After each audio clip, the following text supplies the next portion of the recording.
Say hi. Say hi, my child. Yes, sniff, sniff. We've both been semi-sad the past few days and kind of sick. So let's go back to my roots and talk about something I like, right? Right, baby?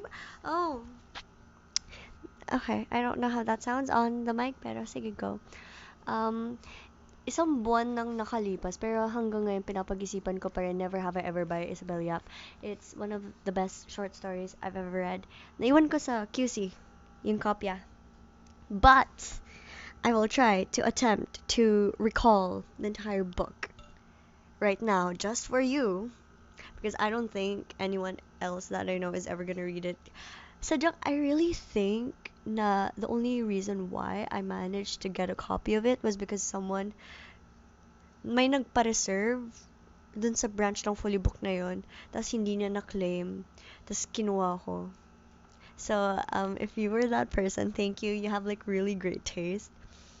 TLDR, what is this book about? It's a short story collection. Um, some people, I don't know. Uh, Dun sa like likod, nakasulat na it's about like mythologies and stuff.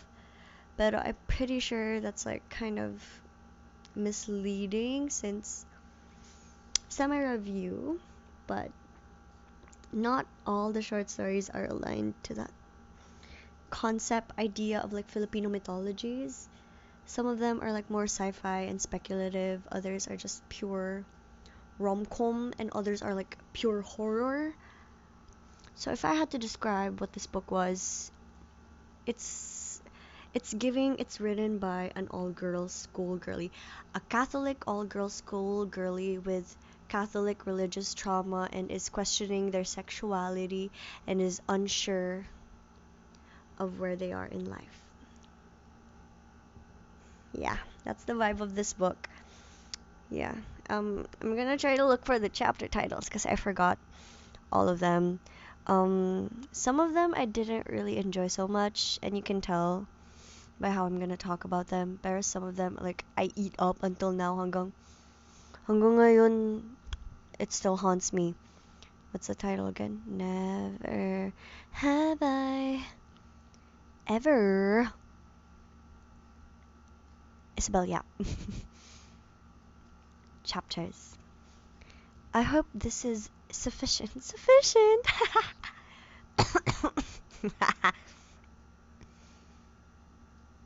Chapters. I'm kind of too lazy to edit this. Malalaman nyo naman if ever I was too lazy to actually edit this. I remember someone Tumblr.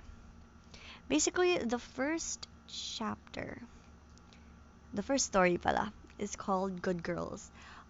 For each story, I rated it by hearts, but it's not like a 3 out of 3 hearts thing, not 3 yung max. It's more like if I liked it, I would add a heart. If I liked it even more, I would add another heart. That's the system, basically. Tumblr review. I don't know where I'm going with this. Pero ayan. Do you want to say anything, my sweet boy?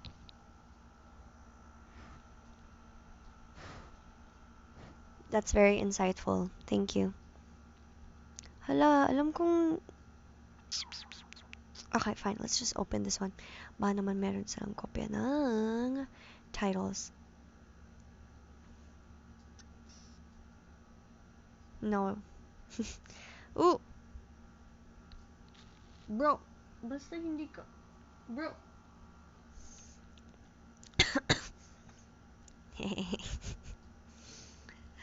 I know it's somewhere in here. I know it's somewhere in here. Sniffle, sniffle. I'm pretty sure my voice is coming back. I just don't hear it just yet.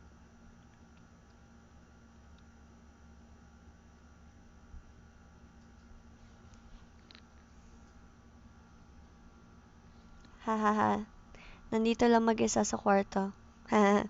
Nagre-review ng libro. Ano pa pa? Hahaha.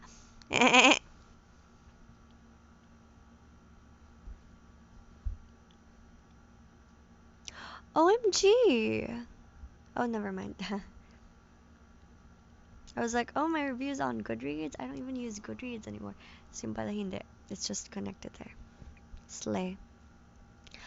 This is taking so long for me to just like look for the chapters.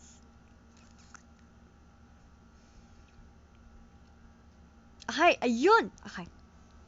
Nice one. Nice one. Good job. First story is Good Girls.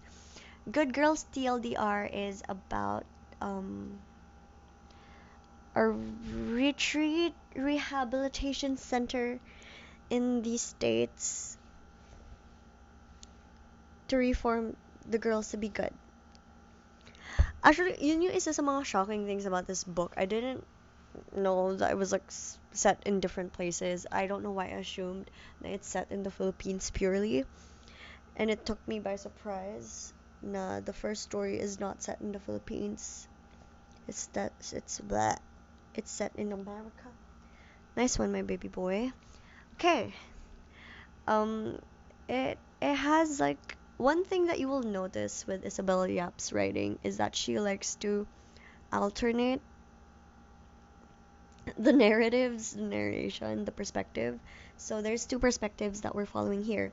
One is in third person. It's Samantha. She is a retreat goer. She has real intrusive thoughts. Like, you know how people say, "Oh, I have the intrusive thought to like dye my hair red." But she has full-blown intrusive thoughts. Like, she's literally in that retreat center because she was scared she was gonna kill a baby. And then the other perspective, the other narration na sinusundan natin ay naka second person point of view. Now, one thing that I eat up is a very, very much well done second person point of view writing. It's set in the second person point of view is written in the perspective of our manananggal.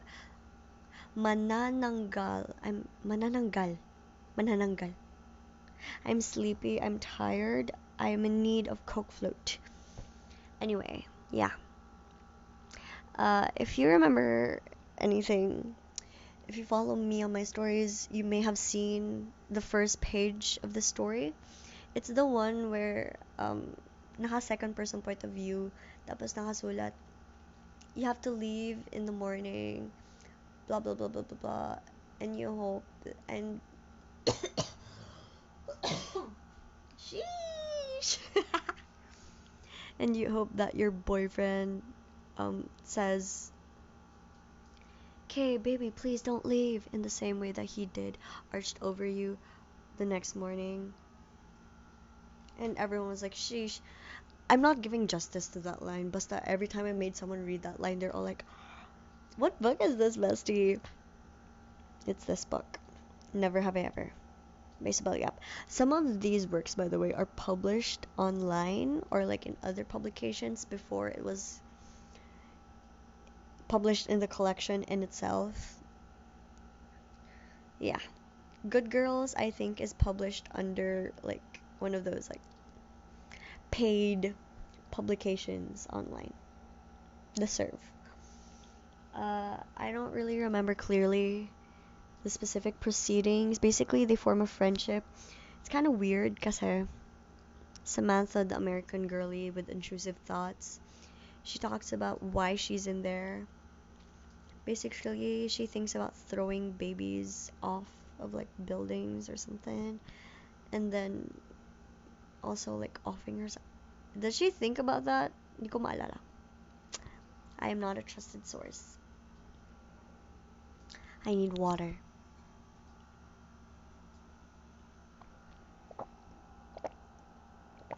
ASMR. Anyway. Yeah, and then they form a bond. Kay, the manananggal, literally straight up tells Samantha, the white girl with intrusive thoughts, "Nah, I'm here because I eat um fetuses." And then Samantha's just like, "Wow, cool, amazing." And then they form a friendship. Yeah, makes sense. I give it one heart. Most of the heart was given for the second person point of view writing because that was the highlight of this. I could barely care about the actual retreat center thing. But then this work does prove that Isabel Yap is really great at number one, titling. Number two, her prose, chef's kisses. Like, she writes in a very, it sounds so good to the ear. Like, whenever I read her work, paulit-ulit ko lang sinasabi sa utak ko. Paulit-ulit ko lang siya sinasabi in real life. Amazing, beautiful. And there's this sense of like confidence when it comes to the world building na parang hindi niya kinakapa-kapa. Like, this is the world they're living in. Yeah, there is a rehab center for girls to be good. Does it exist in real life? I don't know. But Isabel Yap makes it feel like it's real. This is Jigglypuff, by the way. Yeah, anyway. Next story. Next story is A Cup of Salt Tears.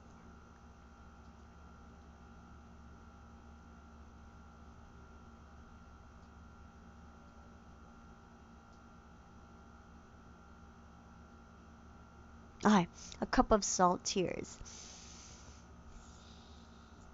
This one reminds me a lot of Japanese fiction.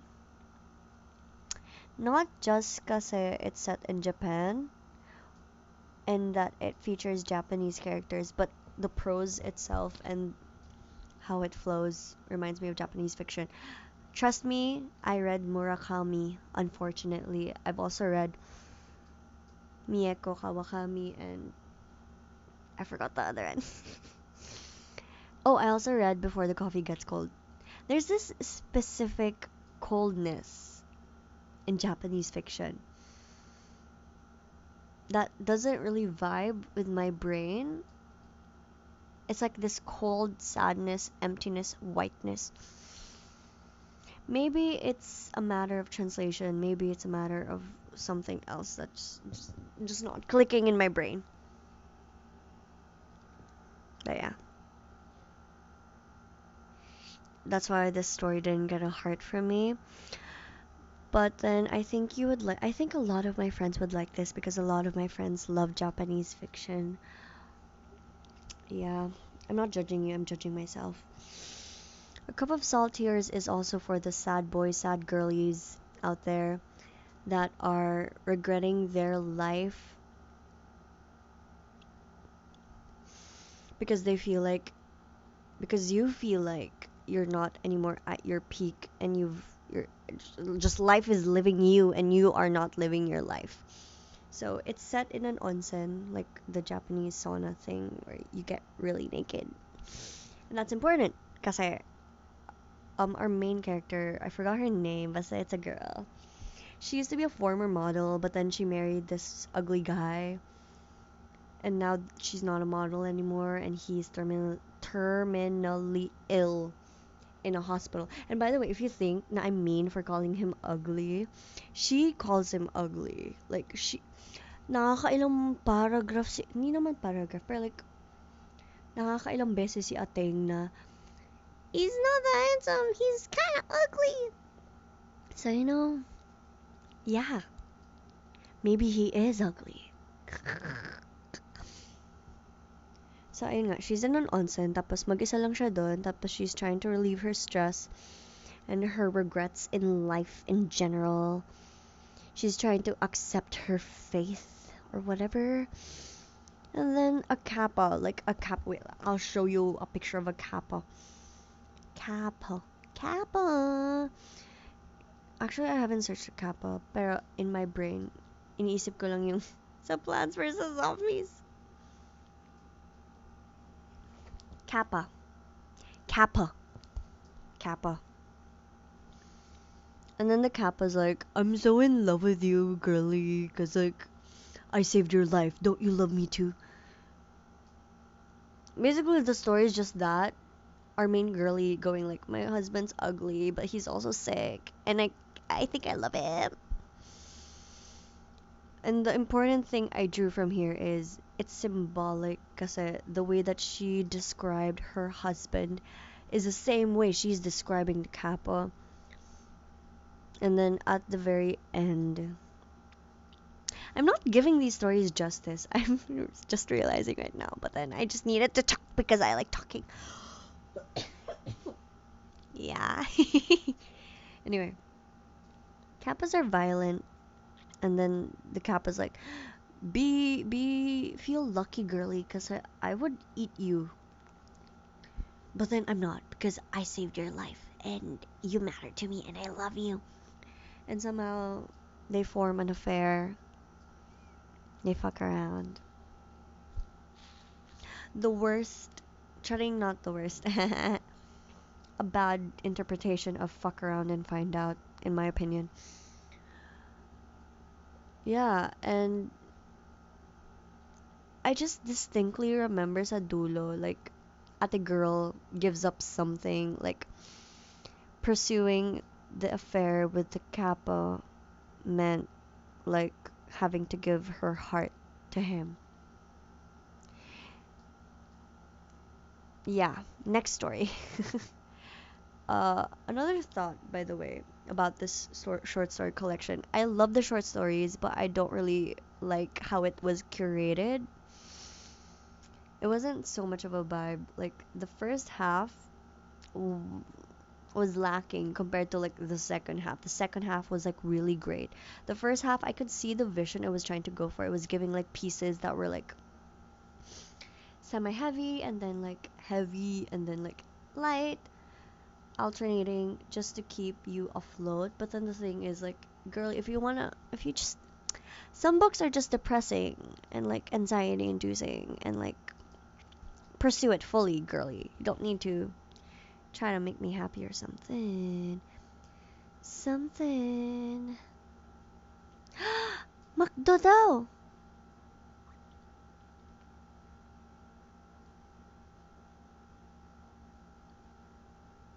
Makdo? Question mark.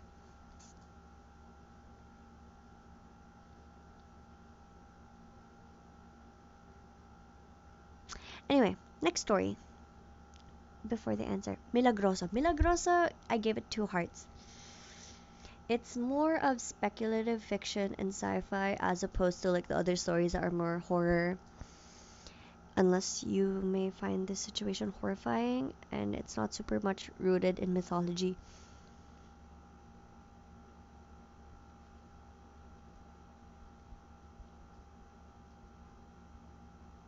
Pasok ka na lang dito if GG.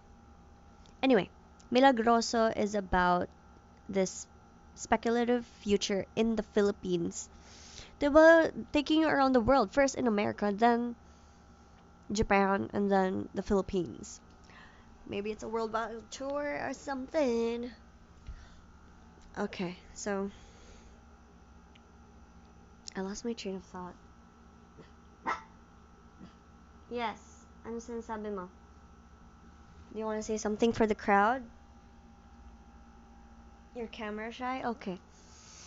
You're you're not camera shy. Oh, say wait. Come on. Come on, lapit ka. Come on, lapit ka. Edi wow.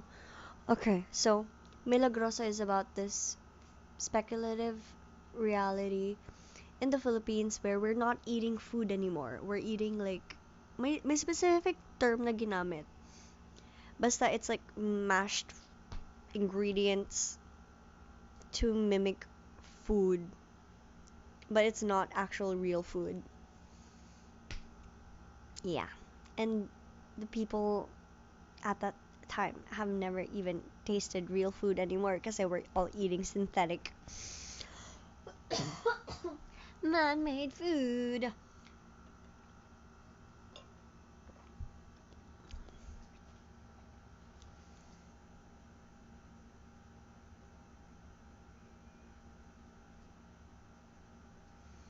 Yeah, eating synthetic man-made food. So this man, I forgot his name, but so he's the manager of San Miguel Corporation, who is like the leading company in making these synthetic foods. By the way, like, ang ballsy talaga ng author na to kasi ang daming name drop. ng company. So I was like not just in the story, but then in. Thank you for your input, sir.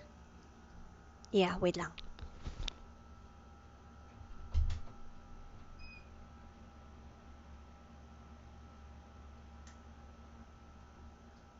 Yeah, I guess. I'm semi-sick. This is also my car's kumot. Right? Right. Amazing. Anyway, he takes his family sa, I think it was Quezon province, para pumunta dun sa fiesta. And then, basically, it's the first time his children have been there. Tapos they're like, wow, this is so cool! Nakalimutan ko ano yung fiesta mismo. But basically, it's just a short story about like people talking about the synthetic food. And then the main thing scene was the one where sa fiesta, like gina-judge yung mga bahay based sa decorations nila. Tapos kung pabor kay Santo Niño yung statue niya, it's blessed and something something something. I don't know. I was like really heads up in my clouds.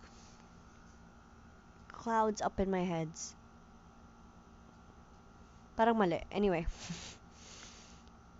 Basically, I was going. Gago, papasok ka lang naman dito, ah. Ha ha ha ha. Anyway.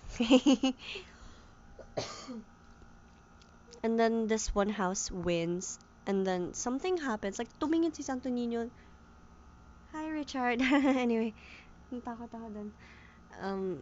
Tumingin si Santo Niño dun sa bahay. Tapos like, something something. And then the food decorations fell. And then it turned into real food. It was blessed by Santo Niño to be real food from what I understood. And then everyone went feral, like feral, no joke, feral, animalistic, eating the food. It's actually ridiculous when you read it. Kasi parang binaliw sila sa sagi. Because it was the first time they ate. Richard, what are you doing? Oh. Okay. Anyway, closing the door. It was the first time they've ever eaten real food in years. And the story ends like that. It's very ambiguous, it's very absurd. A lot of the stories in here. And you may not like it like that, but I adore writing like that. So that's why Milagroso got 2 stars. 2 hearts pala, 2 hearts. Next story. This one is a cute one. It's called A Spell for Foolish Hearts. It's like a cute little gay Christmas movie. It's so cute. It's like a fluffy romance. Fanfic. And even the title itself, it's written similarly to how like fanfics are written, which is like cruel, amazing, quirky, callback. It's actually a pretty long story. Nagulat ako. Because I was like, is this gonna end? Oh, it's not yet ending. Oh, it's not yet ending. Quirky. But I was enjoying it when I was doing that. I gave it 2 hearts. So adorable. Basically, it's about Patrick. Patrick is a witch, not a wizard. 2 different things. And he's also gay. His parents find it really disappointing that he's a witch and find it extra disappointing that he's gay. By the way, the story is set in San Francisco. See, a world tour. Tapos he works in like he's a corporate slave, but also like my part-time siya making spells. Yeah. And then he gets this office mate that he grows a happy little crush on. And he's like super clueless about having crushes kasi pinalaki siya with a guidebook of like a witch guide. And one of the rules is never fall in love because girly heartbreak, it's already painful. But when you're a witch, it's like tenfold. So yeah.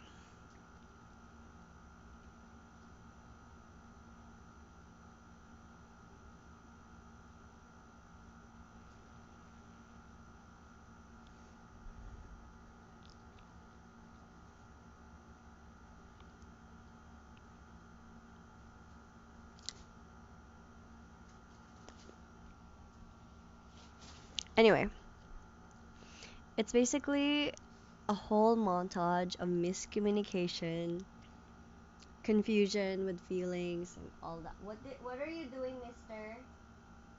Nagkakalat ka ba na naman? You can do better than that, bro. Anyway, miscommunication, pining, confusion. Your heart breaks, but it also gets repaired again and again. There's so much miscommunication. And then, like the pinnacle, they go to the Pride March, and then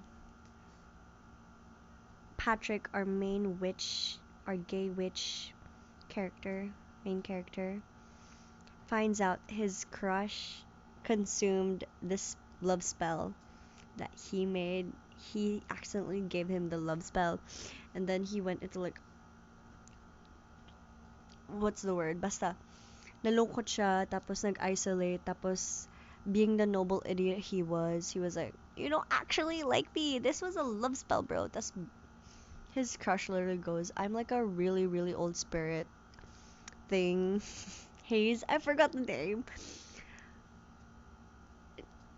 These spells don't work on me. I thought you knew, that's why you liked me. That's I was like, Patrick's kind of stupid, like me. Next story. It was adorable, and it sets up like a consistent sunod-sunod great stories. The next one is a Three Hearts, my first Three Hearts story, which is called, have you heard the one about Ana Maria Marquez?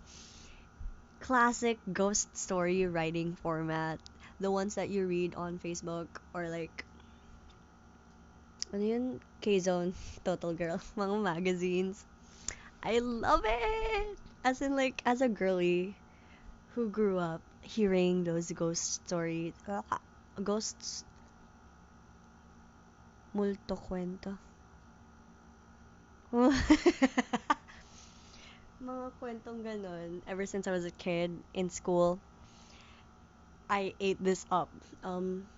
Again, we're getting here yung alternating narratives, but it's not like similar to the first story sa Good Girls. It's more of like alternating ng tono na parang galing ghost story sa Facebook. Yung Ana Maria Marquez was a student just like you and me. She was gonna go home to school, but then she was being bullied, so she herself in the CR, and now anyone who goes to the CR here feels the cold air, and I'm making stuff up based off of what I remember, but I remember that scene. Basically, there's like constantly a lot of those like different ghost stories all about Ana Maria Marquez. And then the other narrative is about, I forgot her name. Basically, it's about a girly who is preparing for their annual school fair, and their booth was a horror booth. And she's having complicated friendship problems with her best friend. What I ate up about this story is how ghost stories are so weird. As in, like, ang dami nila, and you don't even know which one is actually true. There's so many variations, all just about one myth. It's like how myths are made, narratives are changed, rhymes. My favorite ones were the ones that, like, the first one was like really sad.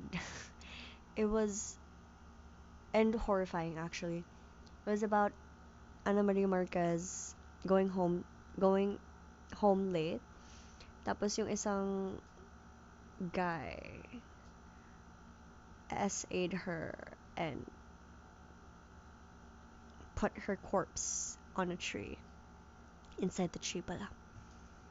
Horrifying. And then there were like the other familiar ones na yung painting na sinusundan, yung painting na tumutulo, na parang may basa na whatever underneath it. It's basically her ghost crying. Come on, I forgot what school that was. Basta yung red stairs, tapos like yung picture ni Mama Mary, tas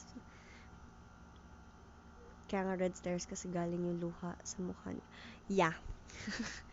Other ones, the CR one. The one with the well, oh my gosh. Kasi yung school namin, may well rin kami. Tapos it was like in a forbidden forest part. And like the small details just made the story. Yeah. The narration about our girlies, it really shows and depicts yung complicated nuances of female friendships. Like, am I really annoyed that you're dating him because I want him too, or it's because I actually want you? It's one of those stories. It's very nostalgic for me kasi they're preparing for the school fair, tapos, you know, the small details made the story. And then it ends, well, her best friend is acting very suspiciously, and you kind of presume na sinapian siya ni Ana Marie Marquez. And then towards the end, like, nag-run off kasi yung best friend ni ate girl to the well, the haunted well. So, I just assume na sinapian na rin si ate girl. That got 2 stars for me. 3 stars pala, sorry, fake news. Next one, I didn't actually really like this. Actually, this was the last story that I didn't like until yung tuloy-tuloy na consistently nagustuhan ko. And also tuloy-tuloy yung consistency sa length ng stories kasi before this point, as in iba-iba talaga ng lengths. Okay, so this one is called Syringe. It is sci-fi. I'm not really the biggest fan of sci-fi. I don't know why, but it just never gels with my brain.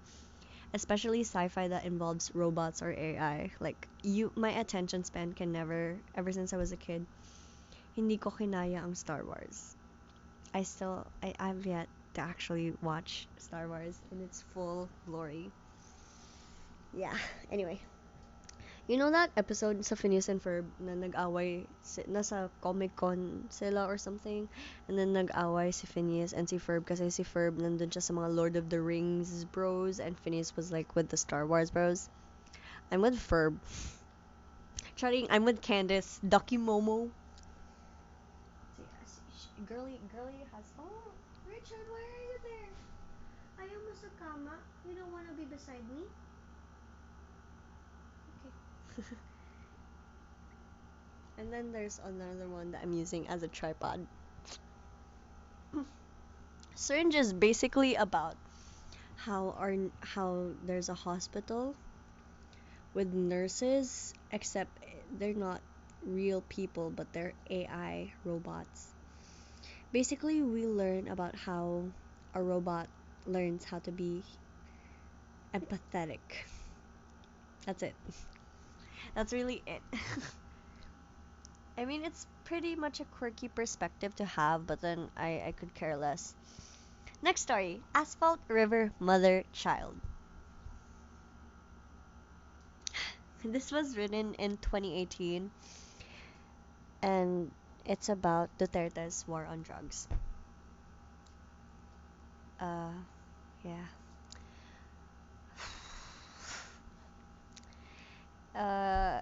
It's one of the few stories that are... It's one of the highlights, actually, of this book. And it mixes Filipino mythology with our current reality. So, we get 2 narratives again. So, we first get the narrative of this... Okay, this is the part where my memory is failing me. So, I apologize if I get the terms incorrectly. If I get the terms really incorrectly. So there's the narrative that they're in like the afterlife, like a specific afterlife for the innocent souls, as far as I understood. Actually, alam mo, isa-search ko na lang, nakakahiya to. Uh, and the goddess that is there is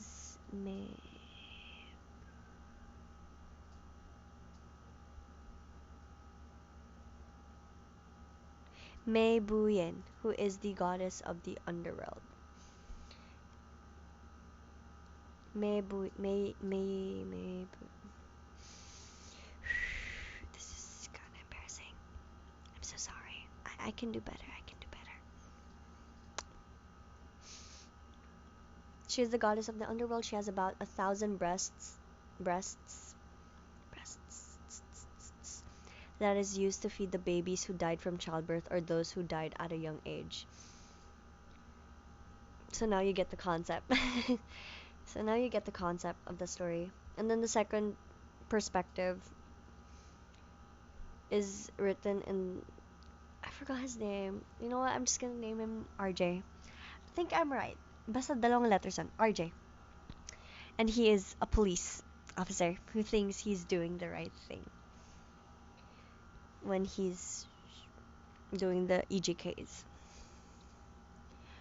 So when we follow May Buyan's perspective sa afterlife sa underworld, the first soul, she goes into this monologue na parang sanay na siya.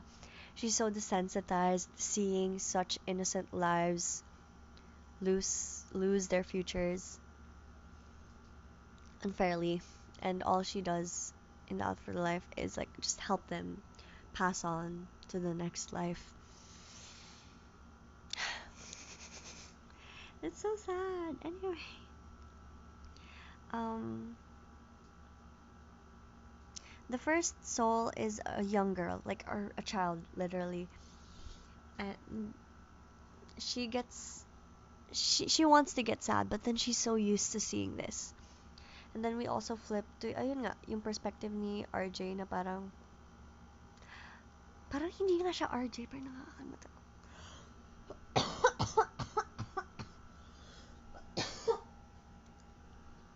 Yay. How he used to be a delinquent and then now he managed to graduate from criminology.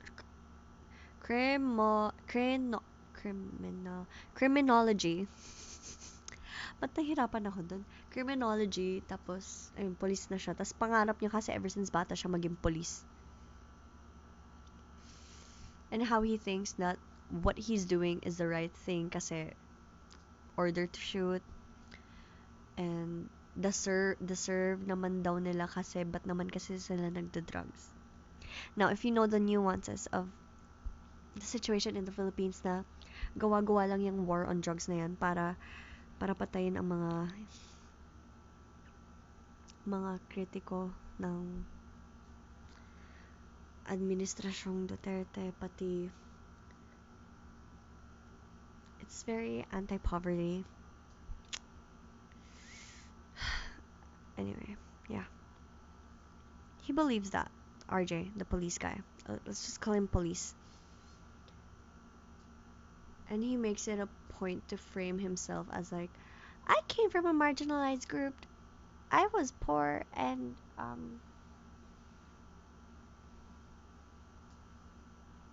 now I'm doing the right thing. Yay! And then we flip back to Mebuyan in the underworld, and there's a second soul. Isang magandang babaeng nakabestida.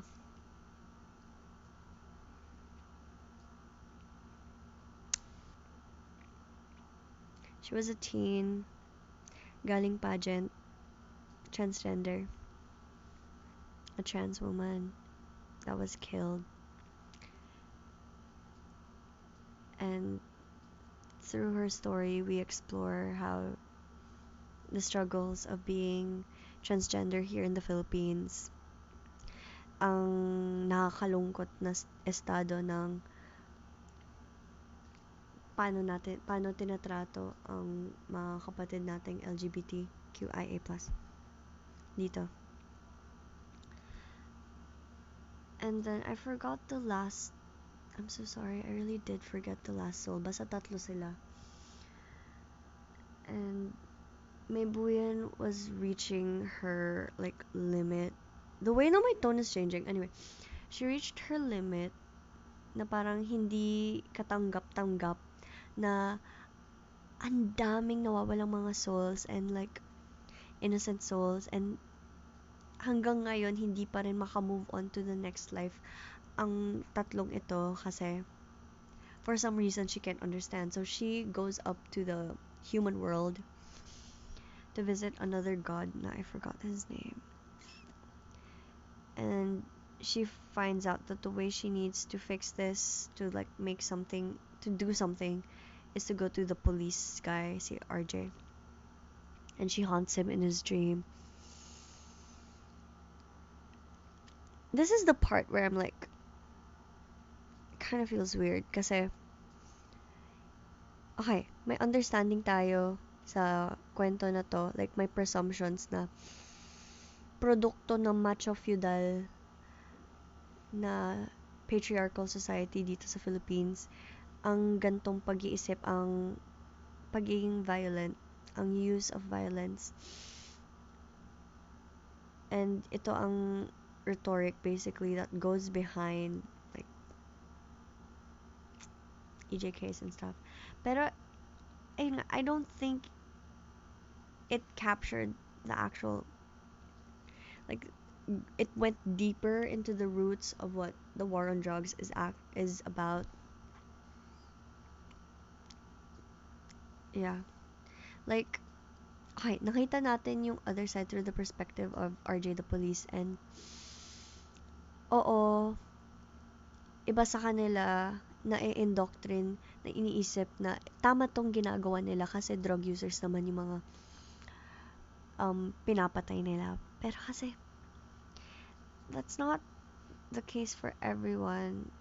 That's not the actual case. Na it's a lot more nuanced than that, and it's very much also like pwede mo rin siyang basahin na parang sunod-sunuran lang ang mga pulis sa ginagawa nila, pero may mga pulis rin na kusang pumapas lang kasi.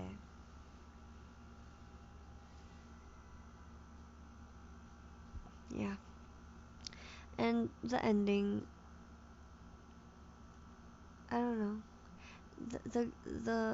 The innocent lives that Maybuin was taking care of for that wave finally got to move on to the next life. And I don't know. I don't know how I felt about the story by the end of it. But it was very haunting. Made me cry. And alam mo naman yun, yung parang may binabasa ka.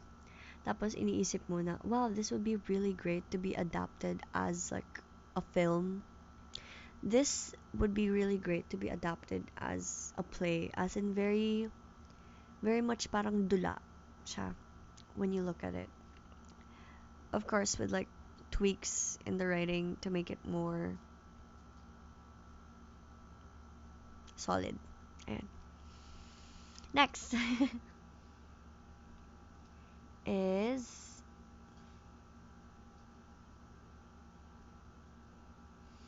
Hurricane Heels We Go Down Dancing.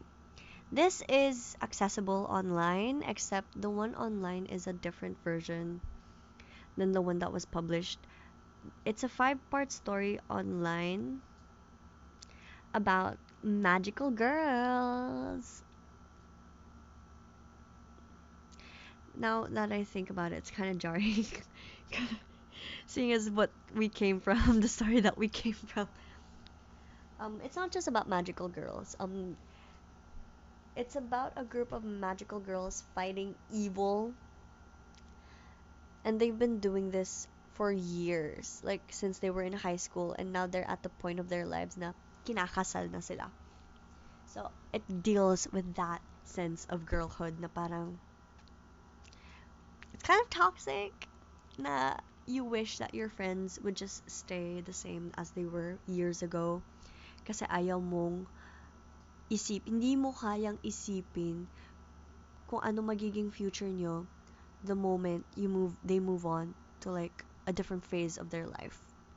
Like marriage, having children, stuff like that. Ika nga the last time we saw each other where like bonggang dresses was prom, and now it's the weddings and then the baptisms and then the funerals. Yeah, it's a story with very complicated female friendships. That's all I can say. And oh, there was like an interesting part here na parang we're gonna sit down. We're gonna sit down. Anyway, there was an interesting part na parang hindi naman talaga nila ginusto maging magical girls, and when they got into college, kala niya na parang hindi na sila i-contact ng goddess to like fight evil. And I'm saying this like this kasi the goddess, whoever gave them like their special powers, is very ambiguous. Burp. It's also ambiguous what exactly they're fighting against. But yeah. Kala niya nung pumunta siya sa college, like very, very far away, na things would get better, that she could finally move on from her high school life and just start a new chapter. Pero no matter what she does, her past always haunts her. She will always be a magical girl, and she hates that. I'm really not giving any of these stories justice. I'm so sorry. Next.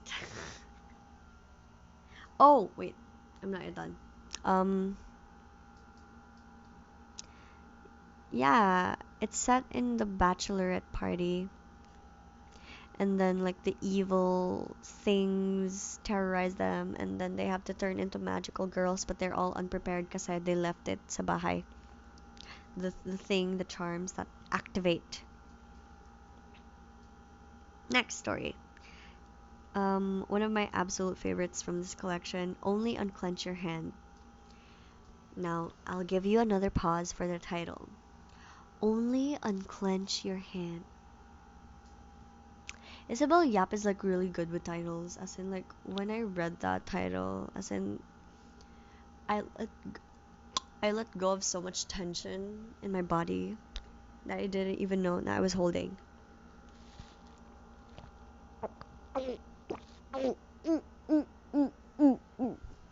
That's my talent, drinking drinks audibly. Only Unclench Your Hand is about Maki, who went to the province alone to stay with her tito because she needed a really conducive environment to study for the law school admissions exams. And the first line to the story was, "They're killing chickens in the backyard again." Quirky, as in like Isabel Yap is really good with writing hooking,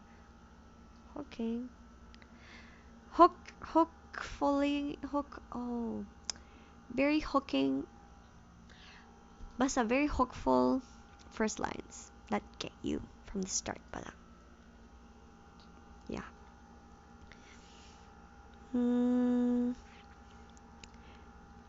And the story also involves, I forgot kung anong klaseng mangkukulam, basta mangkukulam na gumagamit ng mga beetles, ng bugs to curse other people.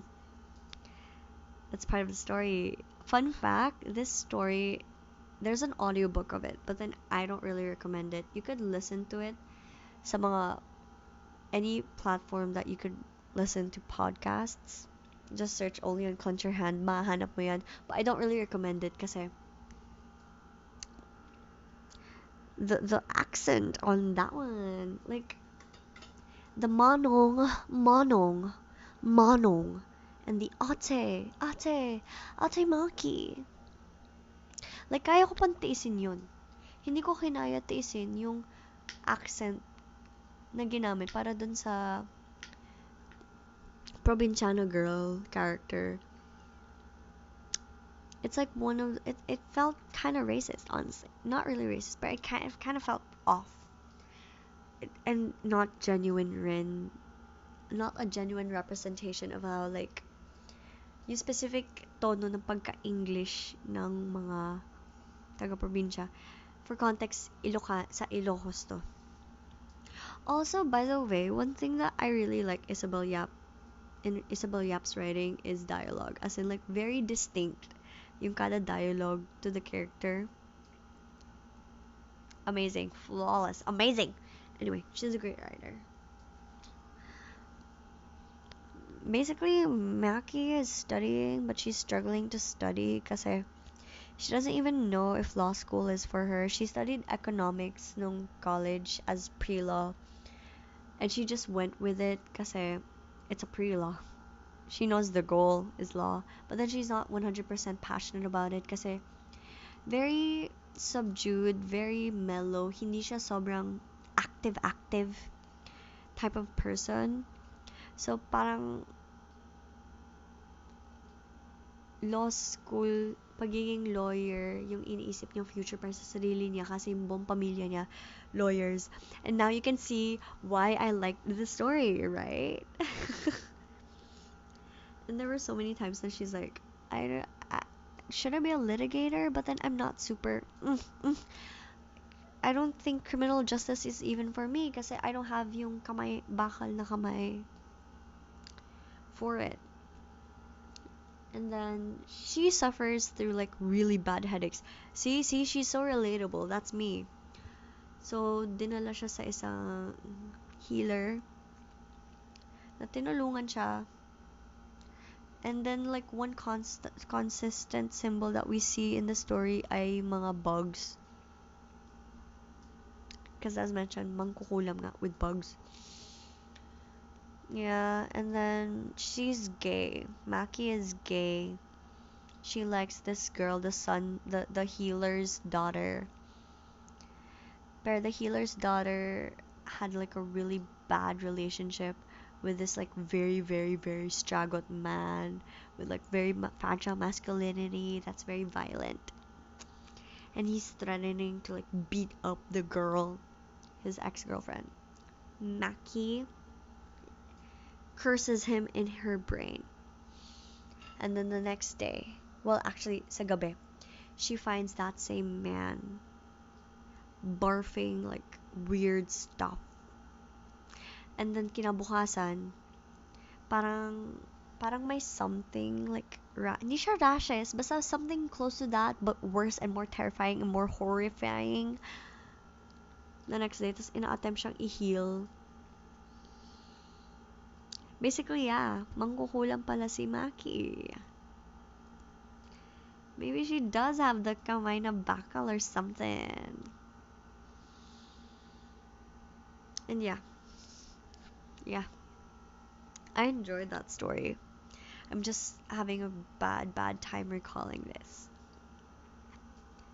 Then another one of my favorites. Burp.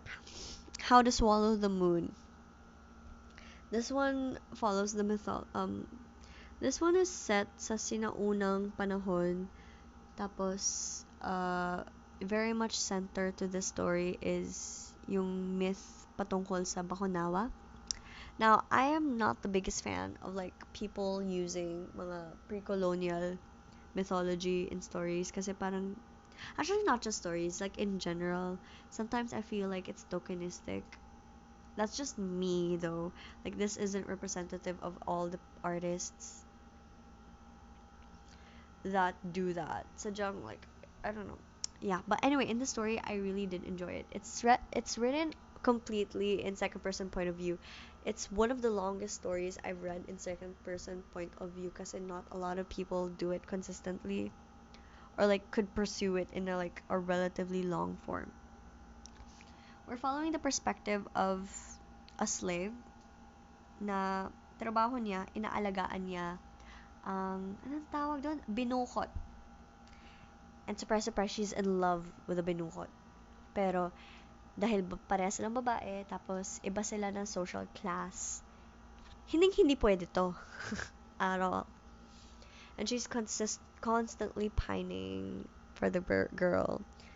And everyone, kasi nga, binukot si ate girl. So, like, ang daming palagi nagtatanong sa kanya na, how is she? Like, is she good at singing and dancing? Does she know her myths well? And then, our main character is always lying kasi she can't say the truth na, girlie's not perfect. She's, like, endearingly clumsy and bad at these things. And the main reason why our main character is a slave is because she's an orphan. Namatayan siya ng nanay. Pero pinalaki siya ng nanay niya. Kinukwento sa kanya yung myths. Kasi may tita siya. Basta she's related to the girlie in the main myth. The main myth involves yung Bakunawa nga. So, nung unang panahon, marami tayong buwan. Pero, ayun nga, kinakain ng Bakunawa, yung buwan. And then, yung Bakunawa, muntikan niya ng kainin yung pinakahuling buwan. Pero, there was a girlie in the town that was like, willing to sacrifice herself just so hindi kakainin yung buwan. So, that's what she did. Tapos, yung main character natin, alam niya yung kwento na yun kasi pinasa sa kanya ng nanay niya. Tapos, kinukwento niya dun sa binukot girlie. And then, like, ayun nga, the binukot's parents are trying to find the best suitor, and then there's this one guy with the sharp teeth, the sharp eyes, the golden sharp talons, and he wins the parents' favor. Our main character is kind of fishy about him. Fishy. And blah blah blah blah blah, pining. Our main character finally confesses sa binukot na, I like you. And surprise, surprise, she actually likes her back.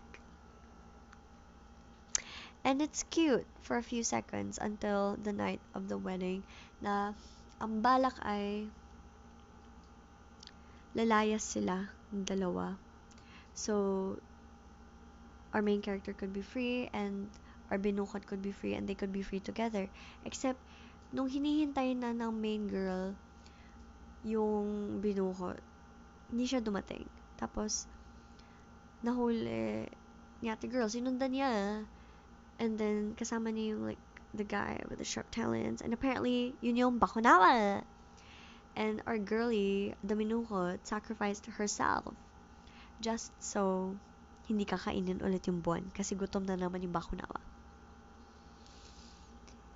And then you think the story ends there. The story did not end there. Sinundan ng main girlie yung Bakunawa, nagpalunok siya kasi she couldn't bear the idea of being away from the love of her life. Romance. I forgot how the story ended. I'm so sorry. Moving on. All the best of Dark and Bright. I hated the story. It's written in the perspective of a man. And if you know anything about me, I hate narrative. I'm not the biggest fan of narratives in men's perspective. Like, a lot of the things I know in life, that we all know in life, are dictated by what men know. So why do I need to read about a man's perspective? Though this one was like pretty funny to me because our main character's name is Matthias. Matthias! I feel bad for any Filipino guy whose name is like a Filipino name that starts with an M. Like, all of y'all have funny names like Matthias, Matthew, Miguel, Marcos, Marco, Mark, Matt. Pero Matthias takes the fucking cake. It's such a funny name. It's such a funny name to me. I feel bad for you, by the way. Basically, Matthias is anong term yun? He's like self-proclaimed very submissive and passive kasi he grew up with like very Strong, independent girlies. His mom is a strong, independent girly painter woman who does nude paintings. And then his ate is also a strong, independent woman who plays video games a lot, even though she's also an engineering student and she supposedly doesn't have time, but then she makes time for her passions, which is gaming pa rin. Whew, I can't breathe. I'm tired. It's been an hour pala of me jibber jabber. Kaya pala tulog na yung aso sa baba. Hi, sweetheart. I love you. I love you anyway. Haha. This one follows yung alamat ni maganda at malakas. Except, paulit-ulit nangyayari yung myth na to until the present. So, palaging bumabalik sila sa loob ng puno at umuulit yung kwento na mabibiyak yung puno into half and then they would spread their children all over the world. This was like a quintessential sad boy main character indie film moment. I'm pretty sure this is about Athenians. Like, you cannot tell me the school that they were talking about was not Ateneo. You cannot tell me that this guy, Matthias, does not live in Loyola Grand Villas. You cannot tell me that, what was that? That was not Katip.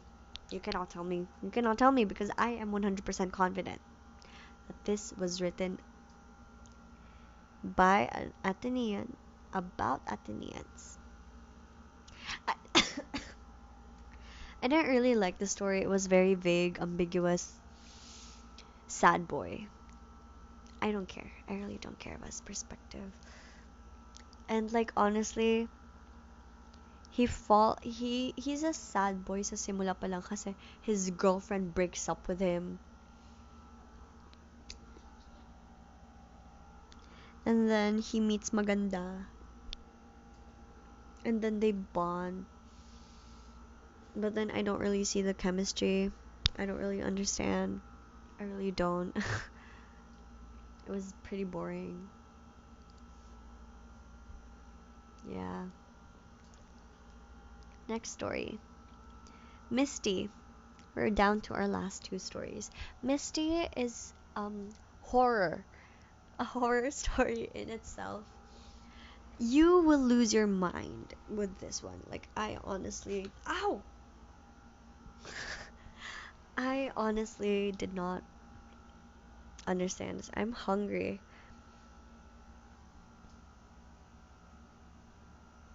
I'm hungry. Anyway, it follows the two narrative things again. Except mas hindi mo alam kung anong perspective ito, which makes it even more haunting. So there's two perspectives, and I say two because it's ambiguous if it's actually two or if it's like one of those meta things that it's one perspective that they're reading about a book that follows a similar story to what they're currently experiencing, and that's the horror about it. So we have two characters. So our main girlie is on a trip. I'm pretty sure it was in Baguio. Kasi when I was looking at reviews, they were like, it's not Baguio. So I was like, oh, okay. But yeah, it's some place that's cold. Tapos separated yung magulang nila. Tapos nakatira talaga siya kasama nanay niya. But then for this vacation, they went with the dad, and she was off with the entire trip. And it didn't help that she was reading a horror story set in the same hotel that they were at. Burp. It was very horror. I'm really losing words now at this point. And I'm trying to keep my energy for the last story because it was my favorite. But for this story, it's set in the same hotel room. Yeah. And in the book, it's ambiguous whether or not like the main character died. But there's a scene that they get pushed down the stairs as there's someone following them, that they're hearing constant whistling. And then our main character, as in like for the story that we have, she notices that her dad is kind of weird. He's always whistling. He's smiling in a very weird way, and it's inferred, implied, na the main guy, the main horror guy in the book, is the dad, and the dad is not actually her dad, but someone else. It was terrifying. I had fun reading that. But I had the most fun reading the last story, which is A Canticle for Lost Girls. This is peak all girls school, Catholic all girls school. It's set it's set in a retreat house about like a ritual to curse the CL teacher who molested and sexually assaulted them, like one of her friends. It has bullying, slut shaming, nuanced female friendships, and the attention to detail in this one. Maybe I really like it because it really it really reminds me of high school. Really reminds me of where I came from. I hate to say this, pero God, the way na I read na the predator was a CL teacher. I was like, why is that such a common experience? Like, why? Why? And then, yeah. It has alternating narratives. One in the past, during the retreat house, and then the other in the present. Our main character is now a mother, and then she's scared for her own child because she went through horrifying. She witnessed horrifying things during her youth, and she enabled a lot of them. That she fears that her daughter may be perpetuating them, or even like being the victim or being the one who's initiating bullying and stuff. Has mommy issues as well. I ate it up. It has one of the iconic lines, I think. You know something's wrong when you're on your knees and you're not feeling great. The way that you can interpret that in many ways. Like, it's about, it's about predators and SA, but it's also set in a retreat house. E diba lumuluhod ka para dun? Attention to detail. And the school that the girlies were at is called St. Agnes.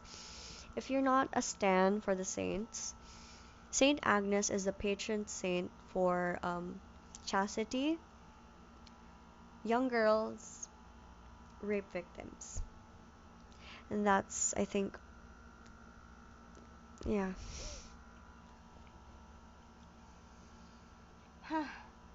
Okay, so our main character, I forgot her name. I think it's Sam. I'm assuming it's Sam.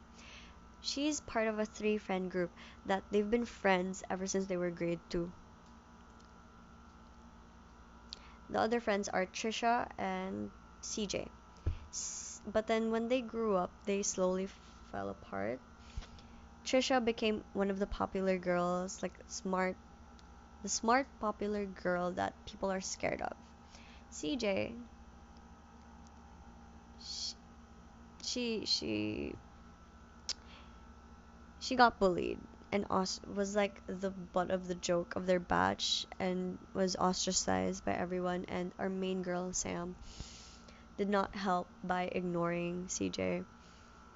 So the bullying, grabe, like such it's it's realistic. They bullied CJ for ano yun, bakat kasi utong niya. As in like she matured, her body matured fast. Yeah. And then